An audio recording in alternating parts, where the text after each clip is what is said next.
frase que o Paulo Guedes usou quando a gente estava lá, usou em Davos, ele usou uma frase muito interessante, que é a pobreza, a miséria, é o maior inimigo do meio ambiente. Você pode reparar que os países onde há maior incidência de desrespeito ambiental são os países mais pobres.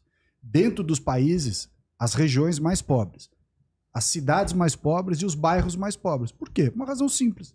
Quando a pessoa está preocupada e ela está numa situação de tamanha necessidade que ela só se preocupa, e é natural que seja assim, com a sua sobrevivência material do dia a dia, ou seja, conseguir comprar alimento, conseguir se vestir, conseguir ter um tratamento médico, todas essas necessidades básicas e que são fundamentais não estão supridas, não sobra tempo e energia para você focar num tema como o meio ambiente, acaba sendo relegado ao segundo plano.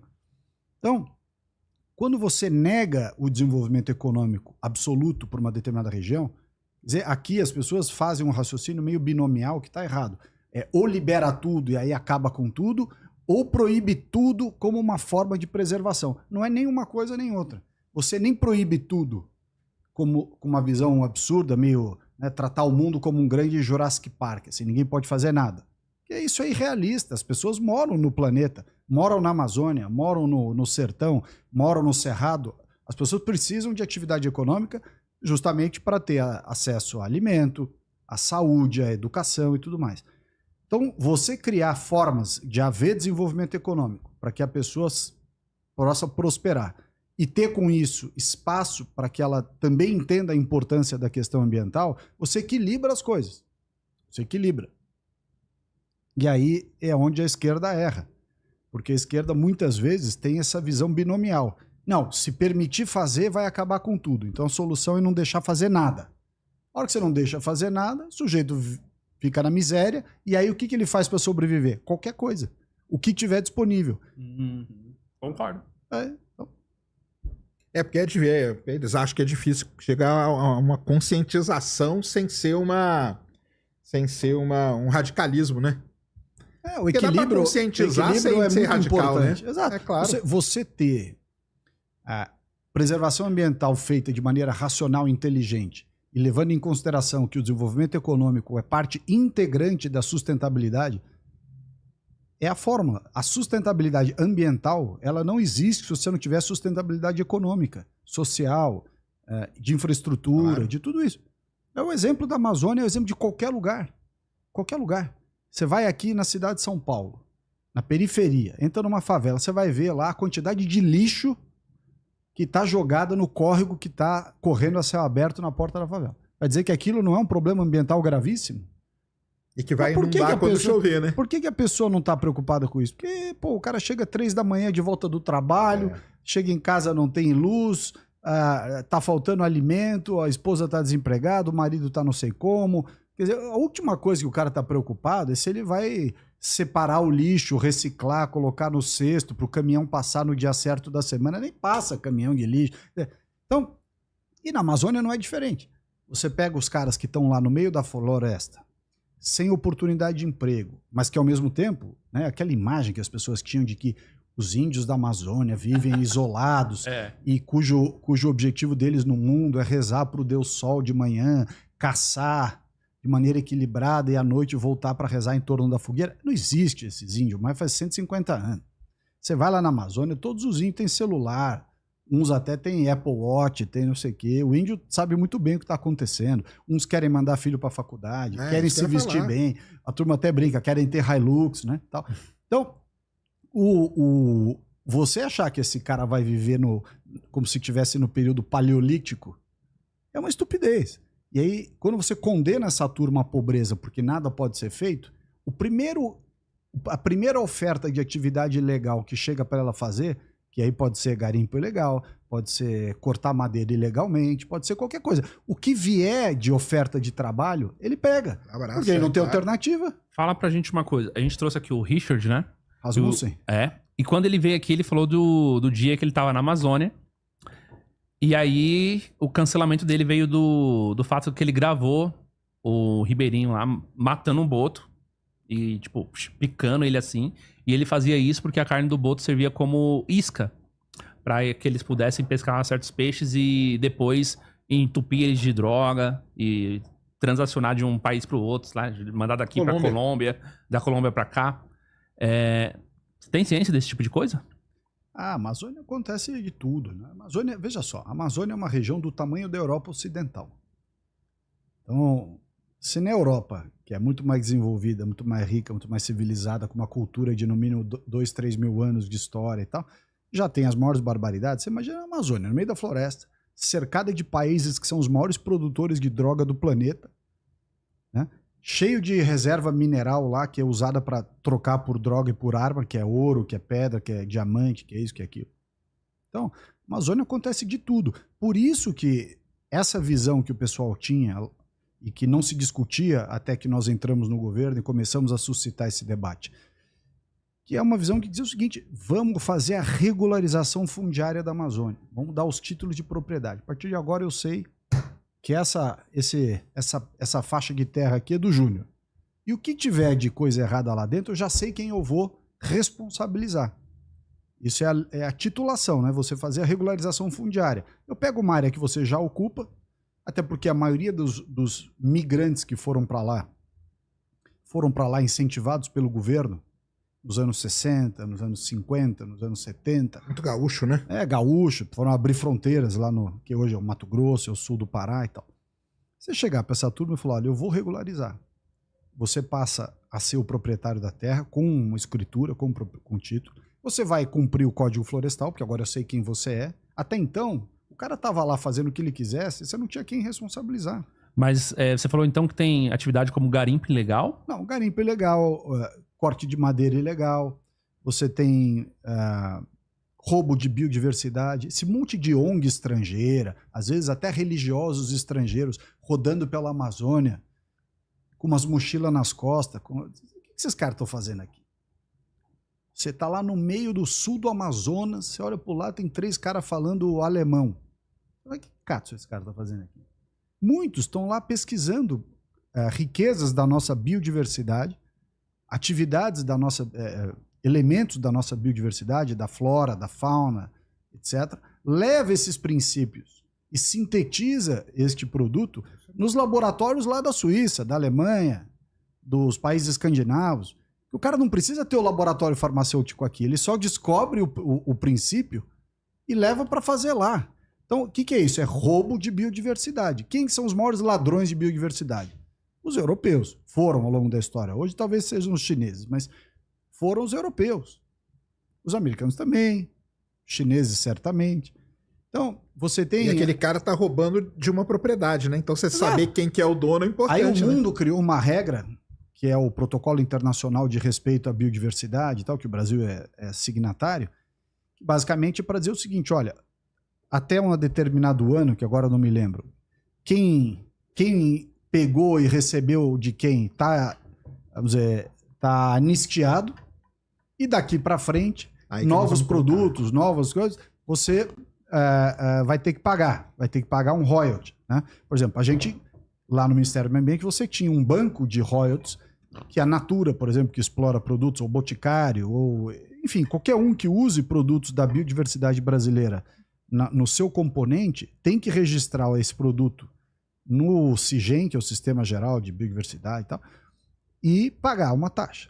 Mas essa gringaiada toda aí lá, e muitos vão assim, a ONG, Save the Planet, você abre a mochila do cara, tá cheio de coisa irregular que o cara não pode levar. Fora os que fazem tráfico de animais, tráfico de arara, de tartaruga, de não sei o quê. Quer dizer, a Amazônia é muito difícil de controlar. Se você pensar que a Europa, de novo, vou fazer uma comparação com a Europa, se você pensar que a Europa, com toda a riqueza que eles têm, uma estrutura cultural, militar, jurídica de 3 mil anos, todo dia tem centenas e milhares de imigrantes ilegais do norte da África, do Oriente Médio, dos países muçulmanos, da Índia, invadindo a Europa, de tudo quanto é lado. Se a Europa é assim, você imagina a Amazônia. E aí, qual que é a solução aí que vocês veem para isso? Eu acho que você tem que... não existe um silver bullet, não tem uma bala de prata que você fala, faz isso e a Amazônia resolve o problema. É uma conjuntura de soluções que você faz de maneira concomitante e cumulativa. Então, Parte desse problema você melhora com a regularização fundiária, como eu já disse aqui. Parte você faz um negócio chamado ZEE, que é o Zoneamento Econômico Ecológico. O que é o ZEE? É como se fosse um plano diretor da cidade. A cidade tem um plano diretor. Ela diz para você, olha, nesse bairro você pode fazer nessa avenida comércio, essa área aqui é estritamente residencial, ali nós vamos colocar as indústrias para não atrapalhar aqui, a infraestrutura pública de metrô, trem, etc., vai convergir para cá, as grandes avenidas. Você planeja a cidade de São Paulo, deveria, né? Se as coisas forem feitas corretamente, você deveria ter um plano diretor bem feito, estruturado, importante, olhando para o futuro, a planejar tudo isso. Quando você olha para a Amazônia, você tem que transplantar esse mesmo raciocínio para a floresta amazônica, e aí você faz esse mapa, esse plano diretor, esse zoneamento econômico ecológico. Por quê? Porque a Amazônia, eu, por exemplo, digo isso, não tenho nenhuma vergonha, eu nunca tinha ido para a Amazônia antes de ser ministro do Meio Ambiente. Compensação, do dia que eu fui ministro até o último dia, eu fui 59 vezes para a Amazônia, às vezes ficava 10, 15 dias lá, e em lugares em que a maioria das pessoas não vai, porque eu ia como estrutura estatal, então a gente tinha infraestrutura de transporte, tinha uma série de coisas. Então você acaba conhecendo um pouquinho mais da Amazônia. Não vou dizer que eu conheço tudo, mas conheci muito mais.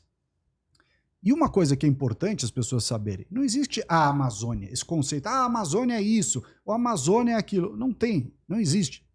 Porque a Amazônia no norte do Pará não tem nada a ver com a Amazônia do sul do Pará, que também não tem nada a ver com a Amazônia do Acre, que não tem nada a ver com a Amazônia de Roraima, nem com a de Rondônia.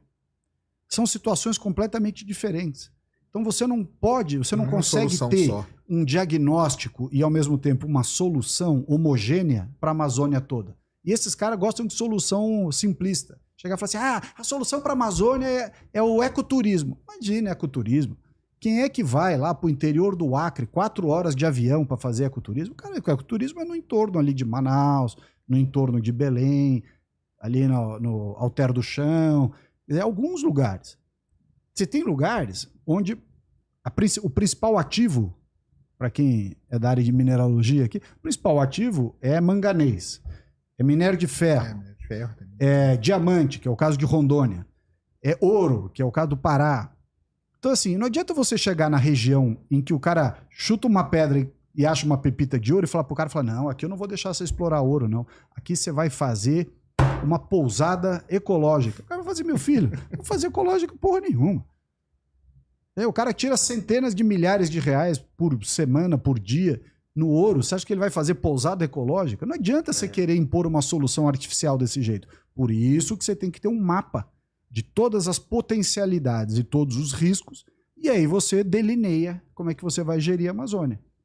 Aí você tem o pagamento pelos serviços ambientais, que nós fizemos no governo Bolsonaro, que é o PSA. O que é o PSA? É uma coisa que serve para o Brasil inteiro, não é só para a Amazônia. É você remunerar quem cuida. O Código Florestal brasileiro, ele é a norma ambiental mais restritiva do planeta. Então você chega para o morador do bioma Amazônia e diz o seguinte, você só pode explorar 20% da sua propriedade. Os outros 80% são reserva legal. Imagina, você fala isso para um americano, ele te dá um tiro. Ele tem que explorar 20% da propriedade dele, ele ri da sua cara. Mas no Brasil tem um Código Florestal. 80% da Amazônia, de cada propriedade, por isso é importante saber quem é o dono da propriedade. 80% é reserva legal, você pode explorar 20%. Os xiitas ambientais dizem o seguinte, não pode explorar nada. Então eu tenho uma propriedade que eu não posso explorar nada? Aliás, você nem tinha que estar lá. Vocês têm que sair de lá. A Amazônia é um Jurassic Park. Mas veja só, pegar o caso da Amazônia, 80% reserva legal, 20% pode usar. No Cerrado, que é um outro percentual, é 35% de reserva legal, 65% você pode usar. E os outros biomas brasileiros, é 20% de reserva legal, 80% pode usar. Então não importa se é os 20% de reserva, ou os 80% ou os 35%. O fato é que o PSA, o pagamento pelos serviços ambientais, é uma maneira de você remunerar o proprietário rural, não importa se ele é pequeno, médio ou grande, pelo benefício ambiental que a preservação que ele está fazendo traz para a coletividade. Então você ter água limpa na cidade de São Paulo que venha, por exemplo, de uma determinada região. O que você quer? Você quer que o proprietário daquela área mantenha a nascente protegida para que a água chegue limpa. Embora o Brasil tenha optado por um outro sistema, esse é o sistema nova-iorquino, americano, que é preserva a nascente e recebe água limpa. O nosso sistema é sistema burro. Você suja tudo e depois constrói a estação de tratamento de esgoto. Mas, enfim. Então, quando você tem alguém que dentro da sua propriedade toma medidas de benefício ambiental, você remunera essa pessoa. Você tem uma fórmula para dizer, olha, eu estou te remunerando aqui por hectare, por alqueire, por tipo de atividade, não importa. Pelo bem que você está fazendo para toda a sociedade, para toda a coletividade. Esse é o PSA, Pagamento por Serviço Ambiental. Também é uma maneira de você dar valor ao cara ter uma área preservada. Ele fala, olha, eu estou recebendo para preservar. Começa a valer a pena. Um outro ponto importante é a bioeconomia, que a gente tangenciou aqui. Bioeconomia, o que é? Você pegar esses elementos da biodiversidade da Amazônia e transformar isso em riqueza de fato. Todo mundo diz assim, a Amazônia é o lugar mais rico do planeta. Tá bom, então por que todo o Amazônida, tá pobre? Porque ninguém está sabendo dar valor e agregar valor. Só que aí, como essa turma em geral é anticapitalista, eles não querem dar valor chamando o setor privado para trabalhar.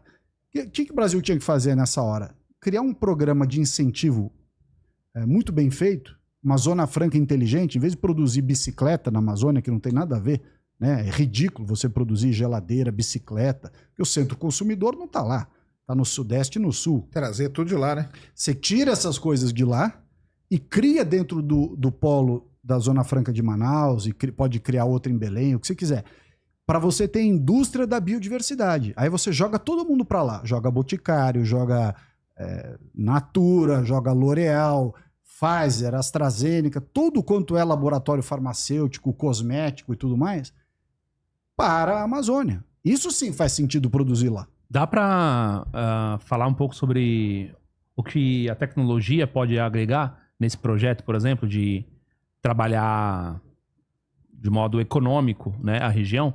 O Sérgio sempre tem um exemplo do que a Índia fez, por exemplo, para acabar com a fome lá, né? Pra diminuir, né? Pelo menos. Não, eu acho que... Eu até ia falar, porque o que poderia ajudar muito nesse mapeamento, por exemplo, é o uso de satélite, né? Que a gente não tem, né? Então aí a gente fica... Não, a briga... Não sei se você lembra, na época do governo Bolsonaro, nós queríamos contratar a Planet. Isso. A Planet é uma empresa americana que tem eu vou chutar aqui porque eu não lembro o número exato. Mas tem mais ou menos 140 microsatélites que ficam rodando em torno da Terra. Todo dia, 10h30 da manhã, eles passam em cima da Amazônia. Toda hora, acho que a cada uma hora passa um satélite num lugar diferente. Eu não sei. Eles têm 140 e tralalá satélites de alta resolução. E aí vem o regionalismo, não é? O nacionalismo exacerbado da milicada brasileira, dizendo, não, nós temos o INPE, o ITA, ninguém supera as tecnologias do INPE, nós somos maravilhosos, ruim é a Planet americana, né? Bom é o INPE, tal. Aí você vai ver o sistema, que são os dois sistemas que fazem monitoramento da Amazônia, que é o PROGS e o outro que eu esqueci o nome agora. Pô, é um negócio arcaico comparado com o que é esses troços da Planet. Aí você conversa com o cara da aeronáutica, como eles adoram morder orçamento aqui no Brasil, né? A milicada tem sempre um projeto estratosférico, né, imprescindível à segurança nacional, que no fundo serve para morder orçamento. É submarino nuclear, é míssil interbalístico, é a usina de não sei o quê, Angra 3, e é o negócio do satélite lá do CIPAM, Sensipan, que é o sistema de satélite da brasileiro. Aí você fala pro cara, mas espera um pouquinho, para eu usar a Planet, que são 142 satélites, a cada uma hora eles fazem todo o recobrimento do território, a um custo de $30 mil por mês. Não lembro se era isso, mas não importa. Era um número assim, pouco. $30 mil, ou 30 mil euros, sei lá. Aí o cara fala, não, a nossa tecnologia que a gente desenvolveu lá em São José dos Campos, o ITA junto com o INPE, com não sei quem, que é o brigadeiro fulano, é o melhor cara de pesquisa de satélite do planeta. Fala, pô, ninguém descobriu isso ainda, né? Só você está dizendo. Aí você pergunta, quanto é que precisa então pro satélite Tabajara aí que vocês querem terminar? Faz 30 anos que não termina. Não. Ministro, mas 530 milhões de reais a gente termina nos próximos 28 anos. Ah, vai se catar, pô. Então, assim, falta... acabou lançando, né? Durante o governo Bolsonaro, lançou o Amazônia 1, né? Uma porcaria isso. Essas coisas nossas aqui, ou você compra tecnologia de ponta, ou você desenvolve para valer. Desenvolver para valer tem que ser setor privado. E aqui a turma quer desenvolver sem nenhum demérito, mas quer desenvolver com os caras do ITA, que são lá do INPE. Não tem demérito para eles. São gente boa, bem preparada, mas não tem o gás para desenvolver. Essa é uma hora assim, você quer ter um troço a sério? Você quer produzir? Chama lá o Elon Musk, chama os caras de satélite, aquele outro SpaceX. Eu acho que o Elon Musk ficaria até mais barato, hein? Não é por nada, não. Muito mais barato. O cara criou a Starlink lá. Quando o governo Lula agora recentemente brigou com o Elon Musk e queria bloquear tudo da Starlink, o Brasil inteiro, principalmente no norte, nordeste, Amazônia... As plataformas de petróleo. Os plataformas de petróleo, todo mundo ligou lá pro governo federal e falou, não faz isso não, pô. A única internet que nós temos aqui é da Starlink. Os caras da plataforma me mandaram mensagem na hora. Com o Elon Musk vai ferrar todo mundo aqui. Sem contar que o Elon Musk não é o proprietário da Starlink, né? Ele é um dos sócios. Mas queriam fazer nem é um sócio majoritário. Mas esse lance aí de satélite, assim, eu acho até que o Brasil... vamos lá, né? Eu acho que o Brasil poderia desenvolver. Eu acho que vai, eu acho que não vai, mesmo porque esse bonde já passou e tal, entendeu? E hoje... Tanto que o meu lema é o Esquece Alcântara, né? Eu tenho um lema no meu canal que é Esquece Alcântara. Quilombola lá em Alcântara, cercar a base lá. Eu acho que nunca vai dar certo e tal, é uma pena. Eu acho que é uma pena isso, porque... Mas isso aí foi há 20 anos atrás. Se a gente tivesse continuado, hoje provavelmente a gente teria uma indústria espacial muito bem. Mas essa paranoia dos milico brasileiros contra estrangeiro é uma coisa nacionalista, assim, então, tipo aí gás, que é o grande... né? Tudo tem que ser Brás, Petrobras, Eletrobras, Nucleobras, Foguete Brás, tudo, né? Brás. Já era isso daí. Isso é ridículo. Aí ficamos com essas porcaria velha que nós temos aí. Você sabia que existe curso superior reconhecido pelo MEC em apenas 3 meses? Sim, existe, pessoal. De acordo com a Lei de Diretrizes e Bases de Educação 9394/96 e de acordo com o MEC. Basta ter nível médio completo, que você consegue fazer o curso superior sequencial de gestão em segurança pública e privada. E com ele, você pode prestar qualquer, eu vou repetir, qualquer concurso público que exija nível superior completo em qualquer área, sem exigir graduação ou diploma. Concurso de polícia militar, polícia civil de alguns estados, polícia penal, bombeiro militar, guarda municipal, concurso de prefeitura, técnico, administrativo, qualquer concurso. Ficou curioso? Tá achando que é golpe? Não tá acreditando? Clica aqui abaixo agora e sabe mais que eu vou te explicar.